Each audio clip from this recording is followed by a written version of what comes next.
अस्सलाम वालेकुम students, welcome to the revision class of chapter number 8। आज हम एक्सरसाइज 8.3 डिस्कस करेंगे। इस एक्सरसाइज में हम हाइपरबोला को डिटेल में स्टडी करेंगे। अब तक आपने पैराबोला, एलिप्स ये दोनों टॉपिक समझ लिए हैं, इन दोनों टॉपिक से रिलेटेड क्वेश्चंस भी सॉल्व कर लिए हैं। अब आज आप हाइपरबोला को डिस्कस करेंगे। हाइपरबोला की ज्योमेट्री क्या है उसकी तरफ अब चलते हैं। तो हाइपरबोला हमारे पास जिस तरीके से पैराबोला था, हाइपरबोला भी उसी तरीके से, आप अगर इसको वैसे ही समझना चाहें कि इसका जर्नल आइडिया क्या है, आप दो पैराबोलाज लें, दोनों को एक दूसरे के अपोजिट जनरेट करें, आपके पास एक हाइपरबोला बन जाता है।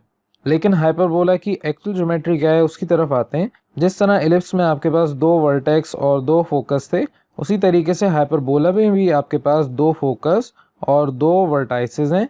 अब आपका जो हाइपरबोला है उसकी थोड़ी सी डिटेल स्टडी करते हैं, उसके थोड़े से हम यहाँ पर नाम समझ लेते हैं कि आपके पास किसी भी हाइपरबोला में दो फोकस होंगे, दो वर्टेक्स होंगे। अब जो आपने पढ़ा था नाम के मेजर एक्सिस और माइनर एक्सिस, हाइपरबोला के लिए यहाँ पर ट्रांसवर्स एक्सिस मेजर एक्सिस के लिए यूज़ होता है और कॉन्जुगेट एक्सिस वाई एक्सिस के लिए यूज़ होता है, माइनर एक्सिस के लिए यूज़ होता है। अगर तो आपका फोकस एक्स एक्सिस पे, तो इसका मतलब मेजर एक्सिस एक्स एक्सिस पे होगा, तो उस मेजर एक्सिस को आप कहेंगे ट्रांसवर्स एक्सिस, और उसके जो परपेंडिकुलर एक्सिस होगा उसे आप कहेंगे कॉन्जुगेट एक्सिस, जिसको आप माइनर एक्सिस कहते थे। इसमें सेंटर उसी तरीके से सेंटर ऑफ द ओरिजिन हो सकता है या ओरिजिन के अलावा कोई और पॉइंट हो सकता है सेंटर का। अब आपके पास यहाँ पे जो नई टर्म्स हैं वो हैं एसिम्प्टोड और कोवर्टेक्स। एसिम्प्टोड हम कहते हैं ऐसी लाइन को जो कर्व के साथ साथ चल रही है, इन्फिनाइट वैल्यू तक चलती रहेगी साथ साथ, लेकिन कभी मीट नहीं होगी। जिस तरह आपके पास ये कर्व है, एक एसिम्प्टोड की बात कर रहे हैं, तो ये स्टार्ट होती है 0 से और जा रही है आपके पास यहाँ इन्फिनाइट वैल्यू तक।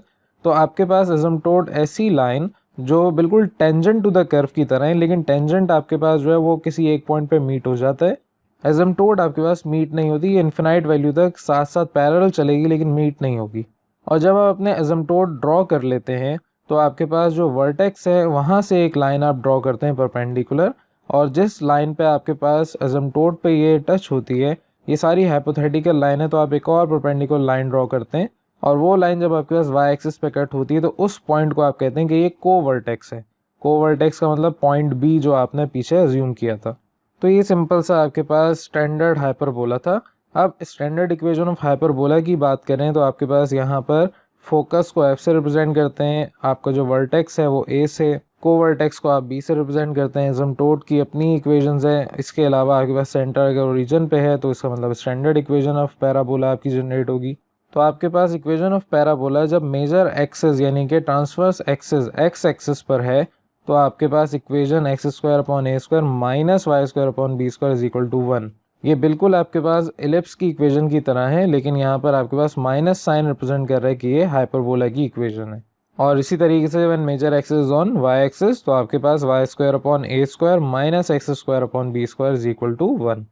ये तो थी आपके पास स्टैंडर्ड इक्वेशन। अब जर्नल इक्वेशन ऑफ हाइपरबोला की बात करते हैं, तो आपके पास सेंटर ओरिजिन पे नहीं होगा, ओरिजिन आपके पास एक्स और वाई एक्सिस का कहीं और होगा और सेंटर एच कॉमा के कहीं ना कहीं होगा। तो उस तरीके से आपके पास जब major axis along x axis होगा, तो आपके पास वैल्यू उसी तरीके से x minus h whole square upon a square minus y minus k whole square upon b square is equal to 1। और सिमिलरली जब आपके पास major axis along Y axis है, यहाँ मेजर एक्सिस का मतलब ट्रांसवर्स एक्सिस है, तो ये नाम आपको याद रखने। तो आपके पास उसी तरीके से जब अलोंग वाई एक्सिस है तो इक्वेशन ये होगी। अब ये चारों इक्वेशंस आपने याद रखनी है, इनकी बेसिस पे हम आगे चलेंगे। क्वेश्चन नंबर 1 डिस्कस करते हैं। क्वेश्चन नंबर 1 आपके पास कहता है, find the equation of the hyperbola with centre at the origin satisfying the following condition. यहाँ पर आपको बता दिया कि स्टैंडर्ड इक्वेशन ऑफ हाइपरबोला आपने इस्तेमाल करनी है क्योंकि सेंटर उसका ओरिजिन पर है। तो फर्स्ट पार्ट आपसे कहता है कि फोकस 8,0 और directrix x is equal to 4 है। अब दोनों अगर हम चीज़ें देखें तो फोकस भी यहाँ पर हमें एक्स कोऑर्डिनेट गिवन है और डायरेक्ट्रिक्स की इक्वेशन भी x is equal to 4 given है। तो यहाँ से हमें पता ये चल जाता है कि आपके पास दोनों चीज़ों से पता चल रहा है कि आपके पास यहाँ मेजर एक्सिस या ट्रांसफर एक्सिस एक्स एक्सिस पर है।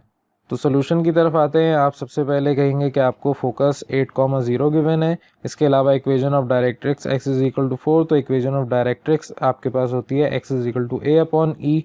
जब आप इसकी वैल्यू पुट करेंगे तो एक इक्वेशन आपकी जनरेट होगी a is equal to 4 times e। अब आपको पता है कि आपके पास e जो है वो c अपॉन a होता है, तो c is equal to a into e हो जाएगा। तो ये आपके पास यहाँ पर a की जगह 4e अगर पुट कर दिया जाए तो c is equal to 4e square, आपके पास एक और रिलेशन आ गया।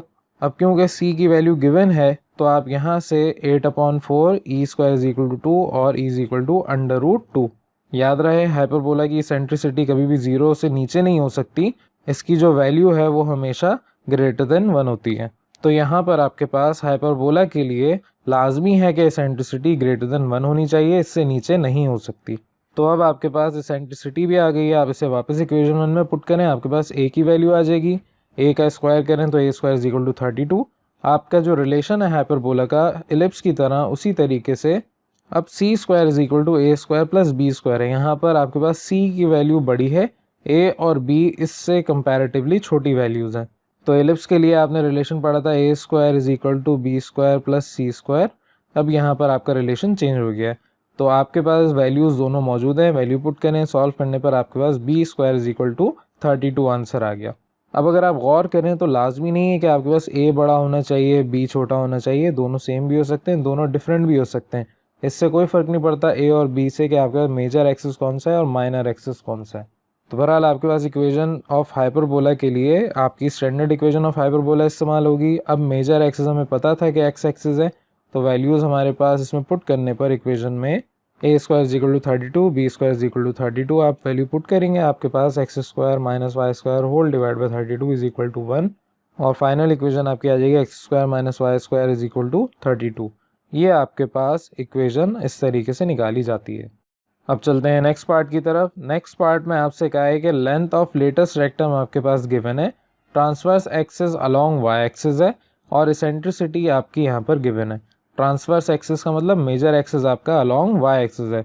तो सोल्यूशन की तरफ आते हैं। आपके पास यहाँ पर length of latest rectum 64/3 given है। लेंथ ऑफ लेटेस्ट रेक्टम आपको पता है 2b स्क्वायर अपॉन a होती है। अब चाहे एलिप्स की बात करें या hyperbola, length of latest rectum दोनों में सेम होती है। सेंट्रिसिटी ऑफ हाइपरबोला में गिवन है 5/3। ये सारी वैल्यूज़ हमें गिवन है। सिंस हमें पता है कि हमारे पास a square plus b square is equal to c square होता है, तो अगर इसको इन टर्म्स ऑफ इसेंट्रिसिटी करें तो c की जगह आप a इंटू ई लिखेंगे और आपके पास एक एक्सप्रेशन आएगा b square is equal to a square into E square minus 1। अब आप अपनी वैल्यूज़ को इस इक्वेशन 1 में पुट कर दें तो आपके पास यहाँ पे b स्क्वायर की भी वैल्यू है। आपको यहाँ पर लेंथ ऑफ लेटेस्ट रेक्टम की जगह 2, b स्क्वायर की जगह आपने वैल्यू पुट की a 64/3, ये 2 आपके पास राइट हैंड साइड में जाके डिवाइड होगा, तो मैंने यहाँ पर डायरेक्ट कैंसिल आउट किया है और आपके पास a स्क्वायर से कैंसिल आउट हो गया। तो अब आपके पास a into E square minus 1 is equal to 32/3 बचा है।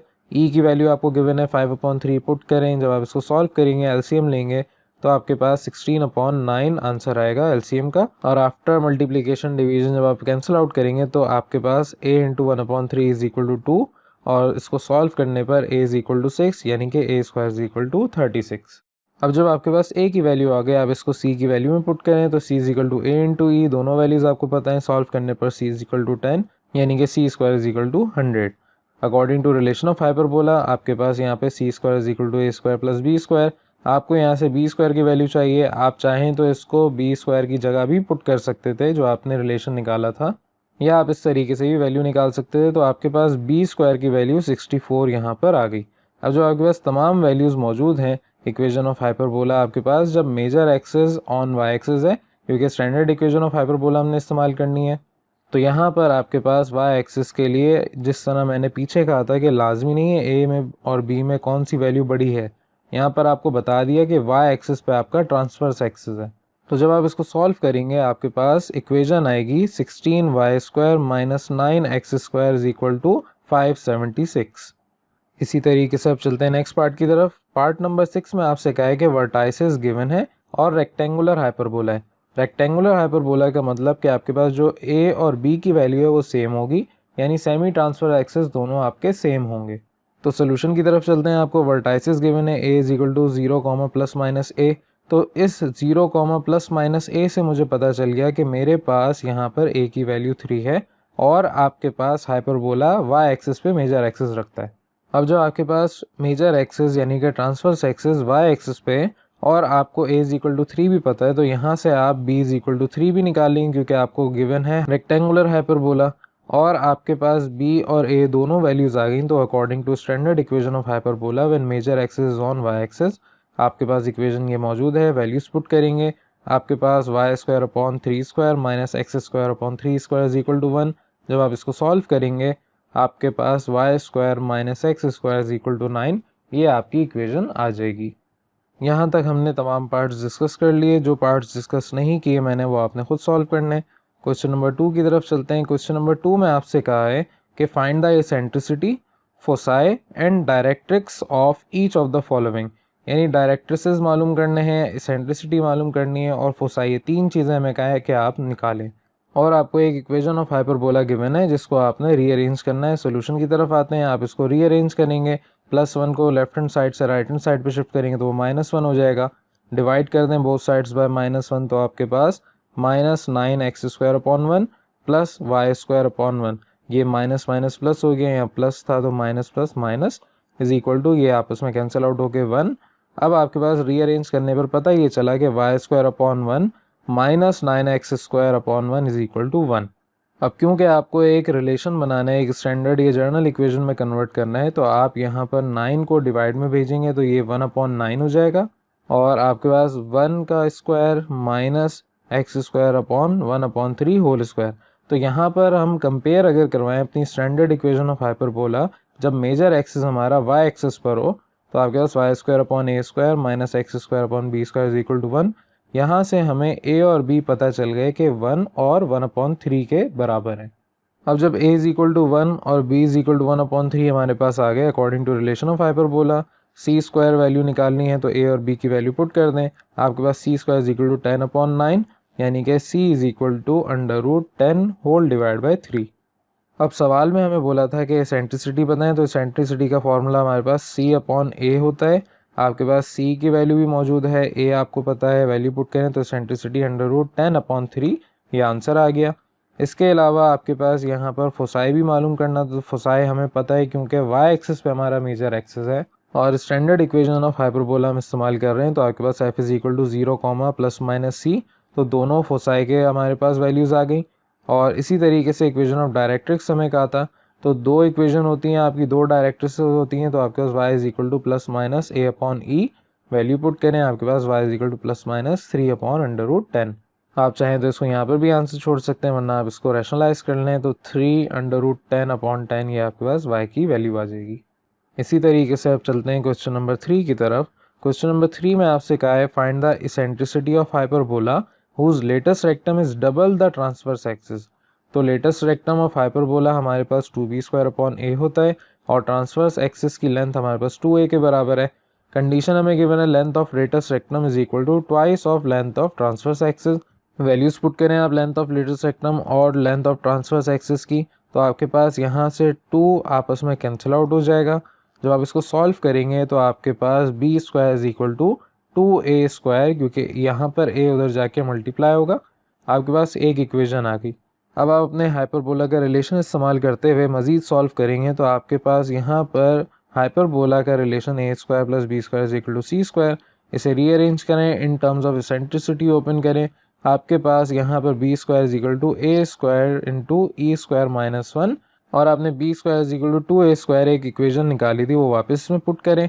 जब आप इसको सॉल्व करेंगे आपके पास 2 इज इक्वल टू e² - 1 और मज़ीद इसको सॉल्व करने पर e² इज इक्वल टू 3, यानी कि e इज इक्वल टू √3। आपके सवाल में सिंपल एसेंट्रिसिटी निकालनी थी तो इस तरीके से आपने एसेंट्रिसिटी निकाल ली। अब चलते हैं नेक्स्ट क्वेश्चन की तरफ। क्वेश्चन नंबर 4 में आपसे कहा है find the coordinates of the centre end of the foci, centre और फोकस दोनों के कोऑर्डिनेट्स बताने, the length of semi transverse axis and the eccentricity of the following hyperbolas. तो यहाँ पर जो कुछ भी लिखा है हमें ये फाइंड आउट करना है। हमें एक इक्वेशन गिवन है, सोल्यूशन करते वक्त इन इक्वेशन को पहले हम रीअरेंज करेंगे।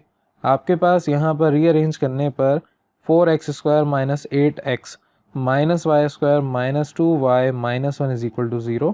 आपके पास यहाँ पर अगर बोथ साइड्स 4 ऐड करवा दिया जाए तो आपके पास जो -8x + 4 है, यहाँ पर 4 कॉमन लेने पर x² - 2x + 1 में कन्वर्ट हो जाएगा और इस y की टर्म से अगर मैं -1 कॉमन ले लूँ तो y² + 2y + 1, ये आपके पास एक और ब्रैकेट आ गया। अब अगर आप गौर करें तो ये जो ब्रैकेट्स आपने बनाए इसके अंदर आपका होल स्क्वायर फार्मूला लग रहा है, ये a square minus 2ab plus B square और यहाँ पे a square plus 2ab plus B square. तो ये a minus b whole square और ये a plus b whole square formula apply होगा। अब नेक्स्ट स्टेप में आप बोथ साइड्स 4 से डिवाइड कर दें, तो आपके पास डिवाइड करने के बाद x minus 1 whole square whole divide by 1 square minus y minus into minus 1, इस प्लस को हम माइनस इंटू माइनस 1 में कन्वर्ट करेंगे ताकि हम यहाँ पर जर्नल इक्वेशन ऑफ हाइपरबोला इस्तेमाल कर सकें। तो ये होल स्क्वायर डिवाइड बाय 2 का स्क्वायर इज इक्वल टू 1। अब आपके पास यहाँ पर जर्नल इक्वेशन ऑफ हाइपरबोला की तरह एक इक्वेशन आ गई, तो आप कंपेयर करवाएंगे by general equation of hyperbola. आपके पास जर्नल इक्वेशन ऑफ हाइपरबोला क्या होती है, x minus h whole square divide by a square minus y minus k whole square divide by b square is equal to 1। मैंने पीछे statement नहीं लिखी, आपने स्टेटमेंट लिखनी है। तो आपके पास यहाँ से सेंटर आ गया h कॉमा के 1 कॉमा माइनस 1। अब जो आपके पास यहाँ पर h और k की वैल्यू आ गई, a और b की वैल्यू आ गई, तो according to relation of hyperbola that is C square is equal to A square plus B square. a और b की वैल्यू आपके पास ऊपर से आ गई, वैल्यू पुट करें आपके पास c square is equal to 5 और c is equal to under root 5। ये आपके पास a, b और c तीनों वैल्यूज़ आ गई। दैट मीन्स फोसाई भी आपके पास आ जाएगा, that is plus minus c comma 0, क्योंकि आपका major axis transverse axis along x axis था। तो यहाँ पर आपके पास plus minus under root 5 comma 0 ये दोनों फोकस के पॉइंट आ गए। सेमी ट्रांसवर्स एक्सिस आपके पास a और b हैं, दैट इज़ 1 एंड 2। और इसके अलावा आपसे कहा था कि एसेंट्रिसिटी बताएं, तो एसेंट्रिसिटी आपके पास E is equal to c upon a, यानी कि E is equal to under root 5। ये था आपके पास लास्ट क्वेश्चन जो मुझे डिस्कस करना था। इसके बाद एक और क्वेश्चन है, वो मैं डिस्कस नहीं करता, लेकिन जितने भी क्वेश्चंस मैंने यहाँ पर डिस्कस नहीं किए वो तमाम क्वेश्चंस आपके लिए होमवर्क के तौर पे इस्तेमाल होंगे। और क्योंकि यहाँ पर हमने सारे डिटेल कॉन्सेप्ट डिस्कस कर लिए, तो अब आप एक्सरसाइज 8.4 खुद से करने के काबिल हो गए, क्योंकि आपके पास 8.1, 8.2, 8.3 तीनों एक्सरसाइज पैराबोला, इलिप्स और हाइपरबोला से रिलेटेड थी। और जो आपकी नेक्स्ट एक्सरसाइज है वो आपके पास कंबाइंड है इन सब का। तो आपने अगर ये तीनों एक्सरसाइजेस अच्छे से समझ लिए तो आप अगली एक्सरसाइज को खुद भी सॉल्व कर सकते हैं। तो एक जर्नल हम एक डायग्राम देखते हैं जो आपके पास पैराबोला, इलिप्स और हाइपरबोला से रिलेटेड हैं। तो ये आपके पास कॉनिक्स है। आप अगर इसको इस तरीके से स्लाइस करेंगे तो आपके पास एक इलिप्स आएगा, हॉरिजॉन्टल स्लाइस करेंगे तो एक सर्कल बनेगा। अगर आप इसको डीप वर्टिकल स्लाइस करेंगे तो आपके पास हाइपरबोला इस तरीके से आता है, और आप अगर इसको सिंपल वर्टिकल स्लाइस एक करते हैं तो आपके पास पैराबोला आ जाता है। तो ये आपकी एक इलस्ट्रेशन है। इससे रिलेटेड बात आपसे ये करनी थी कि आपको एक असाइनमेंट दे रहा हूँ मैं, जिसमें आपने सिमिलैरिटीज़ और डिससिमिलैरिटीज़ का एक चार्ट बनाना है, जिसके अंदर आप ये बताएंगे कि पैराबोला और इलिप्स, पैराबोला और हाइपरबोला, इलिप्स और हाइपरबोला में क्या डिफरेंसेस हैं और क्या सिमिलैरिटीज़ हैं। तो जब आप इस तरीके से एक चार्ट बनाएंगे, एक टेबल बनाएंगे, तो आपके लिए आसान हो जाएगा इस चैप्टर को याद रखना और इस चैप्टर को समझना। उम्मीद है यहाँ तक आपको तमाम चीज़ें समझ आ गई होंगी, और फिर भी अगर कुछ ना समझ आया हो तो I am open for that, आप कुछ भी मुझसे डिस्कस कर सकते हैं। Thank you for watching. अल्लाह हाफिज़।